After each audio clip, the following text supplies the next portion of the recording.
പന്തീരാങ്കാവ് ഗാർഹിക പീഡന കേസിൽ കാണാമറയത്ത് നിന്ന് വീണ്ടും യുവതിയുടെ വീഡിയോ സന്ദേശം. സ്വന്തം യൂട്യൂബ് അക്കൗണ്ടിൽ പോസ്റ്റ് ചെയ്ത 43 മിനിറ്റ് നീണ്ടു നിൽക്കുന്ന വീഡിയോയിൽ മാതാപിതാക്കളെ തള്ളിപ്പറയുന്ന യുവതി സസ്പെൻഡ് ചെയ്യപ്പെട്ട CIA അടക്കം ന്യായീകരിക്കുന്നുമുണ്ട്.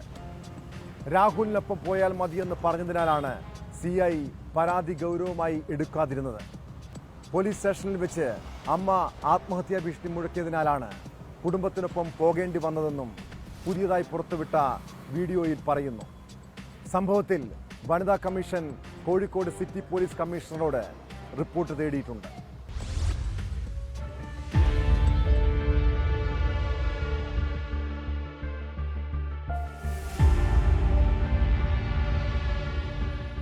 യുവതിയെ തട്ടിക്കൊണ്ടുപോയെന്ന കുടുംബത്തിന്റെ പരാതിയിൽ പോലീസ് അന്വേഷണം ആരംഭിച്ചതിന് പിന്നാലെയാണ് താൻ ആരുടെയും തടവിലല്ലെന്ന് വ്യക്തമാക്കി യുവതി സമൂഹമാധ്യമത്തിൽ വീണ്ടും വീഡിയോ പോസ്റ്റ് ചെയ്തത്. താൻ സുരക്ഷിതയാണ്, ഇക്കാര്യം അമ്മയെ അറിയിച്ചിട്ടുണ്ട്. സമ്മർദ്ദം കൊണ്ടാണ് വീട്ടിൽ നിന്ന് മാറി നിൽക്കുന്നത്.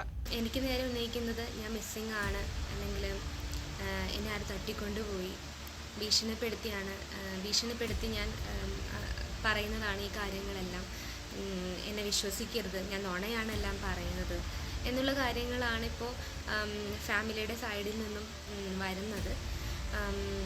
സത്യം പറയാലോ, ഞാൻ വീണ്ടും പറയുവാണ്, എന്നെ ആരും തട്ടിക്കൊണ്ടു പോവുകയോ ഭീഷണിപ്പെടുത്തുകയോ ഒന്നും ചെയ്തിട്ടില്ല. എൻ്റെ സ്വന്തം ഇഷ്ടപ്രകാരമാണ് ഞാൻ മാറി നിന്നത്. സന്ദീപ് എന്നയാളുമായി ചാറ്റ് ചെയ്തതിനാണ് രാഹുൽ തന്നെ മർദ്ദിച്ചത്. ഇക്കാര്യങ്ങൾ ഭർത്താവുമായി സംസാരിച്ച് സമവായത്തിലെത്തിയിരുന്നു. അതുകൊണ്ട് തന്നെ പന്തീരങ്കാവ് പോലീസ് സ്റ്റേഷനിലെത്തിയപ്പോൾ രാഹുലിനൊപ്പം പോകാനാണ് താല്പര്യമെന്ന് CIA അറിയിച്ചിരുന്നു. അമ്മ പോലീസ് സ്റ്റേഷനിൽ വെച്ച് ആത്മഹത്യാ ഭീഷണി മുഴക്കിയതിനാലാണ് കുടുംബത്തിനൊപ്പം പോയത്. ബന്ധുക്കളുടെ സമ്മർദ്ദത്തിന് വഴങ്ങിയാണ് പിന്നീടുള്ള കാര്യങ്ങൾ സംഭവിച്ചത്. നീ പോയി കഴിഞ്ഞ് കഴിഞ്ഞാൽ ഈ അമ്മ ഒരിക്കൽ പോലും ജീവനോടെ ഇരിക്കത്തില്ല. കാരണം CIയുടെ റൂമിൽ വെച്ച് അമ്മ അന്ന് CIയോട് പറഞ്ഞ കാര്യങ്ങളാണിതെല്ലാം. എനിക്കൊരു പരാതി ഇല്ല എന്ന് പറഞ്ഞിട്ട് പോലും, അതുകൊണ്ടാണ് CI അന്ന് പരാതി എടുക്കാതിരുന്നത്. കാരണം പരാതിക്കാരി ഞാനാണല്ലോ, എനിക്കില്ല, എൻ്റെ സൈഡിൽ നിന്ന് പരാതിയില്ല, എനിക്ക് രാഹുലിൻ്റെ കൂടെ തിരിച്ചു പോകണമെന്ന് മാത്രമേ ഞാൻ ആഗ്രഹിച്ചിട്ടുള്ളൂ. അതേസമയം കേസിൽ വനിതാ കമ്മീഷൻ കോഴിക്കോട് സിറ്റി പോലീസ് കമ്മീഷണറോട് റിപ്പോർട്ട് തേടി.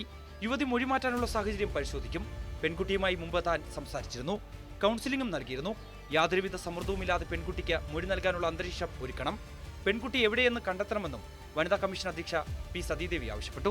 എങ്ങനെയാണ് ഈ കുട്ടി മൊഴി മാറ്റി പറയാൻ ഇടയായിട്ടുള്ളത് എന്നും കുട്ടി എവിടെയാണ് എന്നുള്ളതും കൃത്യമായിട്ട് പരിശോധിച്ചുകൊണ്ട് യാതൊരു തരത്തിലുള്ള സമ്മർദ്ദത്തിനും വിധേയമാക്കപ്പെടാത്ത ഒരു അന്തരീക്ഷത്തിൽ ഈ കേസ് മുന്നോട്ട് കൊണ്ടുപോകുന്നതിനാവശ്യമായിട്ടുള്ള സാഹചര്യം ഉറപ്പുവരുത്തണം എന്നുള്ളതാണ്. പരാതിക്കാരി മൊഴി മാറ്റിയെങ്കിലും കേസിൽ അടുത്ത ദിവസം തന്നെ കുറ്റപത്രം സമർപ്പിക്കാനുള്ള തയ്യാറെടുപ്പിലാണ് പോലീസ്. കുറ്റപത്രത്തിന്റെ പകർപ്പടക്കം ഇന്റർപോളിന്റെ റെഡ് കോർണർ നോട്ടീസിന് ആവശ്യമാണ്. കേസ് റദ്ദാക്കണമെന്നാവശ്യപ്പെട്ട് രാഹുൽ ഹൈക്കോടതിയിൽ ഹർജി സമർപ്പിച്ചിട്ടുണ്ട്. പരാതിയില്ലെന്നുള്ള യുവതിയുടെ സത്യവാങ്മൂലം അപേക്ഷയ്ക്കൊപ്പമുണ്ട്. എന്നാൽ കേസുമായി മുന്നോട്ട് പോകുന്നതിന് തടസ്സമില്ലെന്ന് പോലീസ് വ്യക്തമാക്കുന്നു.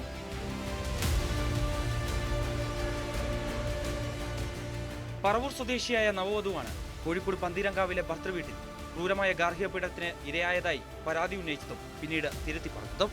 സംഭവത്തിൽ പന്തീരങ്കാവ് സ്റ്റേഷനിൽ പരാതി നൽകിയെങ്കിലും പോലീസ് ഇത് ഗൗരവമായി കണക്കാക്കിയിരുന്നില്ല. പ്രതിയായ രാഹുലിനെ സഹായിക്കുന്ന നിലപാടാണ് പോലീസ് ആദ്യം സ്വീകരിച്ചത്.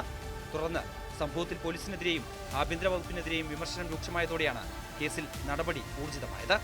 രാഹുലിനെ വിദേശത്തേക്ക് കടക്കാൻ സഹായിച്ച സീനിയർ സിവിൽ പോലീസ് ഓഫീസർ ശരത്തിന് സസ്പെൻഷനും ലഭിച്ചിരുന്നു. എന്നാൽ യുവതിയുടെ മൊഴിമാറ്റത്തോടെ കേസ് വഴിതിരിയുകയാണ്. ന്യൂസ് 18 കോഴിക്കോട്.